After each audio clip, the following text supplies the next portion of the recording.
Let's get started. I have my plaster text here. Wonder how this will look. I think this will look pretty. So I'm gonna start applying some of the plaster text. Until the stencil starts to fill up, you have to hold it carefully, but once it gets full, it gets heavier. So it weighs it down and it holds in place. I'm kind of saturating it. I'm putting quite a bit on, but then I'll show you afterwards what we're gonna do. We're going to skim it back, but right now I just wanna make sure I get it into all the details. And this is tricky because I have kind of a curved edge on the inner part of this mirror corner. Sorry guys, I know there's a lot of background noise. They're building a house by us, so it's hard to concentrate, but we'll figure it out.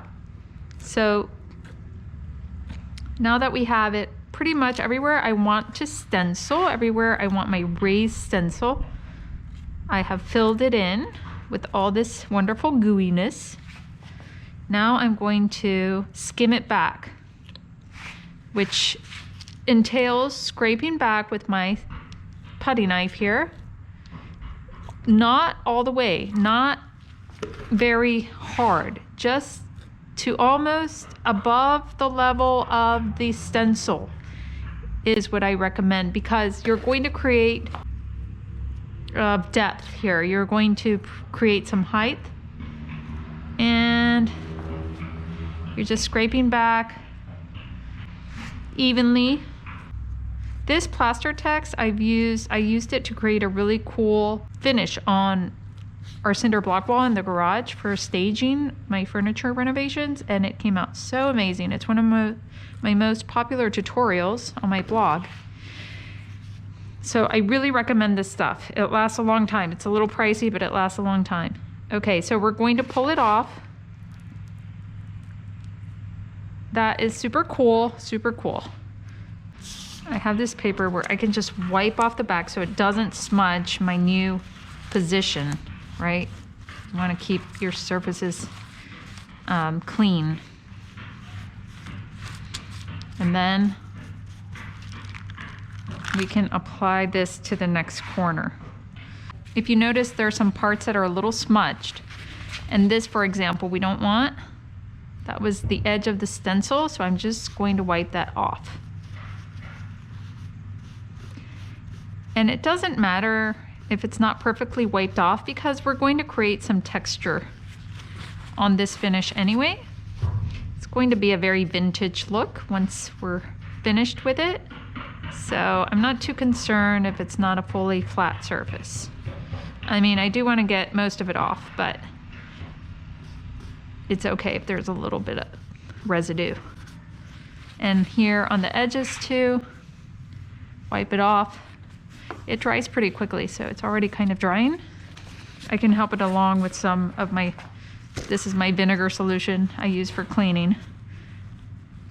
And just wipe that off and around these edges. Now, the trick I use is like an X-Acto knife, but I didn't have it on me, or like some type of flat, small, pointy surface that you can just use to scrape wherever you don't want the stencil.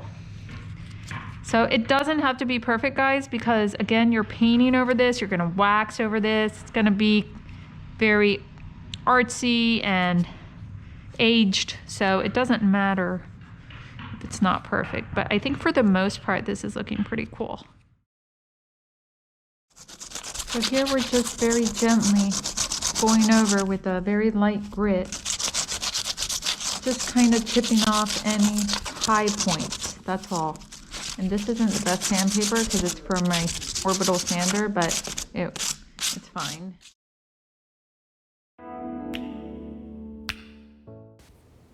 I am applying the spray paint in long sprays and in thin coats, and I don't get the bottle too close so that I don't overspray.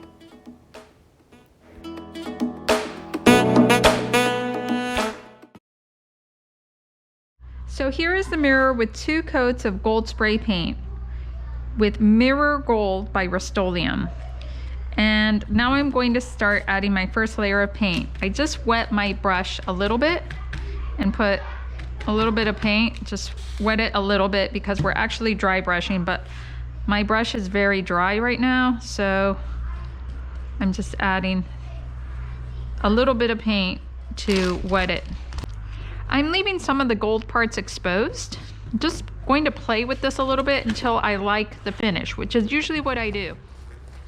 So here it looks, you can tell a little patchy, a little blotchy from the first coat. I don't really want an even look here anyway, but because I will distress or try to distress with sandpaper a little bit, you want some paint. You want a layer of paint there that you can distress on and pull out the gold from underneath. What you don't want to do is just go over everything with a bunch of paint and just cover up all your gold that you spray painted on, because you might need those parts exposed, and then getting in there later with sandpaper to distress around the details, that's almost impossible.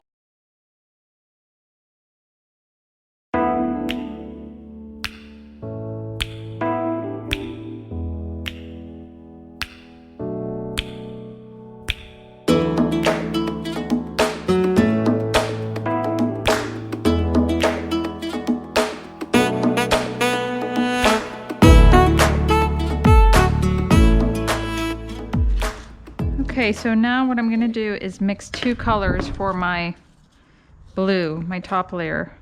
I have Glidden, or it might be Behr's, but the color is Forever Denim. And then I'm going to mix my Reflecting Pool, which is like an aqua. And I'm going to see what these 2 colors produce. I think it'll be kind of the shade I'm looking for. Then I just mix these together. Okay, so now I'm gonna wet this a little bit. I'm gonna start applying this very sparingly over my already 2 color painted piece, which is gold and white. I'm just adding some blue hues to it, kind of for an accent.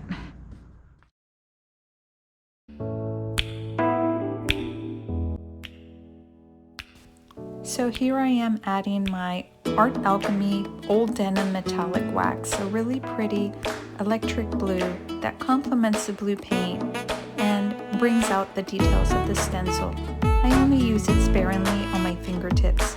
Later I will add some hints of H-Brass Metallic Wax. Thank you for watching. I hope you enjoyed.